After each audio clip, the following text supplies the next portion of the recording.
बिल्लाहि मिनश्शैतानिर्रजीम बिस्मिल्लाहिर्रहमानिर्रहीम अल्लाहुम्मा सल्लि अला मुहम्मदिन व अला आलि मुहम्मदिन कमा सल्लैता अला इब्राहीम व अला आलि इब्राहीम इन्नका हमीदुम मजीद अल्लाहुम्मा बारिक अला मुहम्मदिन व अला आलि मुहम्मदिन कमा बारकता अला इब्राहीम व अला आलि इब्राहीम इन्नका हमीदुम मजीद।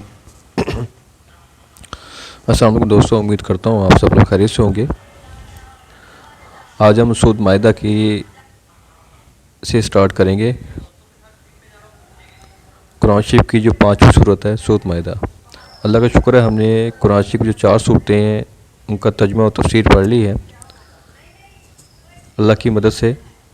तो अल्लाह से दुआ है जो हमने 4 सूरतें पढ़ी हैं इसके पढ़ने में कोताही माफ़ फरमा दे, और जो कुछ पढ़ा है इसको समझने और इस पर अमल करने की तौफीक अता फरमाए।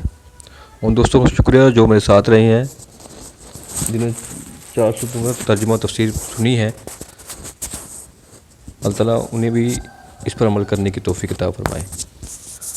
अब जैसे कि पता है कि दोस्तों, मैं जब भी सूरत माइदा कोई भी सूरत शुरू करता हूँ तो उसका जो मज़मून होता है, पहले जो तारुफ़ होता है, पहले बता देता हूँ। इसी तरह सूरत माइदा है, अब इसका मैं आपको मेन स्ट्रक्चर बता देता हूँ कि इस सूरत माइदा का मतलब क्या है, इसका नुज़ूल का मकसद क्या था।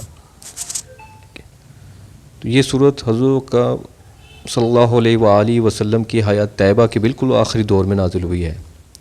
अल्लामा अबू हयान फरमाते हैं कि इसके कुछ हिस्से सुलह हुदैबिया, कुछ फ़तह मक्का और कुछ हुज्जतुल वादा के मौके पर नाजिल हुए थे। इस ज़माने में इस्लाम की दावत जज़ीरा अरब के तूल व अर्ज़ में अच्छी तरह फैल चुकी थी। दुश्मनान इस्लाम बड़ी हद तक शिकस्त खा चुके थे और मदीना मुनव्वरा में हज़रत मोहम्मद सल्लल्लाहु अलैहि वसल्लम की कायम की हुई इस्लामी रियासत मुस्तकीम हो चुकी थी।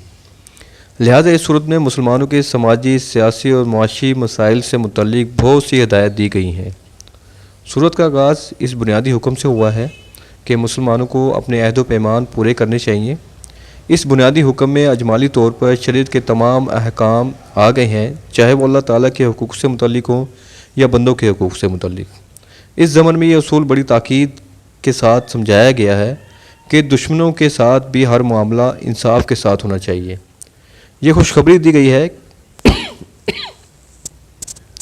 कि दुश्मनान इस्लाम को अब इस्लाम की पेश कदमी रोकने से मायूसी हो चुकी है और अल्लाह ने अपना दीन मुकम्मल फरमा दिया है। इसी सूरत में ये भी बताया गया है कि किस किस्म की ग़िज़ाएँ हलाल हैं और किस किस्म की हराम। इसी सिलसिले में शिकार के अहकाम भी वज़ाहत के साथ बयान हुए हैं। अहले किताब के ज़बिया और इन औरतों की से निकाह के अहकाम का बयान आया है।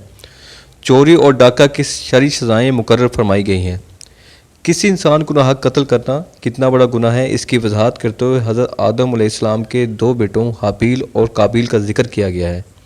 शराब और जुए को सरीह अल्फाज में हराम करार दिया गया है। वज़ू और तयम्मुम का तरीका बताया गया है। यहूदियों और ईसाइयों ने किस तरह अल्लाह ताला से किए हुए अहद को तोड़ा, इसकी तफसील फरमाई गई है। माइदा अरबी में दस्तरख़्वान को कहते हैं। इस सूरत की याद नंबर 114 में ये वाक़या बयान हुआ है कि हज़रत ईसा अलैहिस्सलाम से इनके मुताबिन ने ये दुआ करने की फरमाइश की थी कि अल्लाह ताला इनके लिए आसमानी क़ज़ाओं के साथ एक दस्तरख़्वान नाजिल फरमाए। इस वाक़े की मुनासबत से इस सूरत का नाम माइदा यानी दस्तरख़्वान रखा गया है। तो दोस्तों, आपने सुना है इस सूरत में एक तो जब इस्लाम फैल चुका था तो उनको इंसाफ, अदल इंसाफ का निज़ाम कायम किया गया है। इस हवाले से बताया कि हलाल हराम का बताया गया है ग़ज़ाओं के हवाले से। और सूरत माइदा का जो मतलब है वो, इसका मतलब आता है दस्तरख़्वान। तो तमाम ज़िक्र इस सूरत में आएगा इंशाअल्लाह। साथ रहेगा, जुड़े रहेगा।